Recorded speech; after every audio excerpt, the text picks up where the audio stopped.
Je me présente, je suis Eric Dersini, conseiller municipal délégué au tourisme et au patrimoine à la commune de Volvic et vice-président en charge du développement touristique pour RLV et membre du comité de pilotage de la VVX depuis cette année en tant que nouvel élu. Alors mon rôle dans la VVX, après 2 années comme partenaire du fait de mon activité professionnelle en tant que directeur général du Panoramique des Dômes et en tant que bénévole en charge de la régie accueil puisque je réside à Tourtoux, donc à Volvic. Cette année, en tant que nouvel élu, je représente, accompagné du maire de Volvic, Laurent Thévenot, la ville au comité de pilotage de la VVX qui gère l'ensemble de la manifestation, que ce soit aussi bien sur l'aspect sportif que sur l'aspect culturel et animation. Donc nous sommes 6 au comité de pilotage et nous définissons les grandes lignes et prenons les décisions que nous exposons ensuite au comité de pilotage élargi qui rassemble l'ensemble des responsables des régies qui concourent et qui participent à la bonne organisation de cette opération. Alors la VVX, le deuxième jour de la VVX, c'est après le premier jour consacré à la partie sportive et dédié à la partie culturelle, animation et communication. C'est-à-dire que nous invitons l'ensemble des concurrents, des familles et l'ensemble des visiteurs sur cette deuxième journée où la ville se met au diapason et organise toute une série de manifestations culturelles,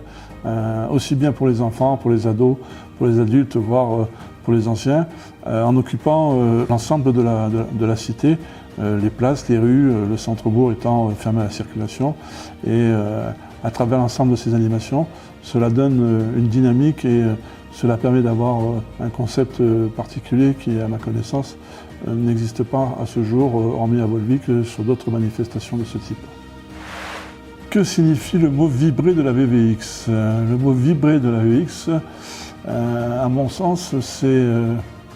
c'est prendre du plaisir à participer à une opération, à un événement que l'on pourrait presque qualifier comme hors du commun, un événement qu'on n'a pas l'habitude de vivre, puisque je le rappelle, il combine et la partie sportive et la partie culturelle, animation et patrimoine, et cela permet de pouvoir profiter pleinement de la réunion de ces deux thématiques sur une même unité de lieu. La VVX est un événement unique, d'une part parce qu'elle se déroule à Volvic et sur le site de Volvic et de ses environs, qui est un site remarquable, qui est classé, qui est dans la chaîne des Puy-Failles de Liman, classé au patrimoine mondial de l'UNESCO, qui est une ville réputée mondialement pour sa pierre, pour l'eau, pour sa nature, et c'est la combinaison de sportifs et de personnes liées à la culture qui permet de pouvoir accueillir sur un même site des familles entières qui trouveront leur intérêt soit dans la partie sportive, soit dans la partie culturelle, animation et patrimoine. Et à mon sens, c'est ce qui fait la différence par rapport aux autres qui sont plutôt essentiellement consacrés aux sportifs.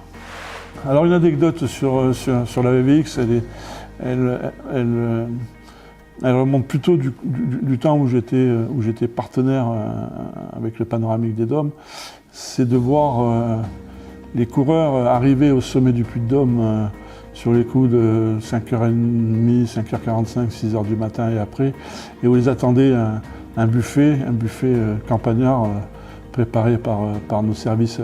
à cette époque-là. Et c'était de voir le contentement de pouvoir faire une petite halte, même si elle durait 3 minutes pour les plus rapides et puis 10-15 minutes pour les autres, et de pouvoir apprécier la qualité des préparations que nous avions effectuées et que nous leur mettions à disposition. Et puis ensuite, au niveau de la régie accueil, que j'ai eu la chance de pouvoir diriger pendant 2 ans, c'est de voir le matin, pour le départ du 110, les premiers coureurs arriver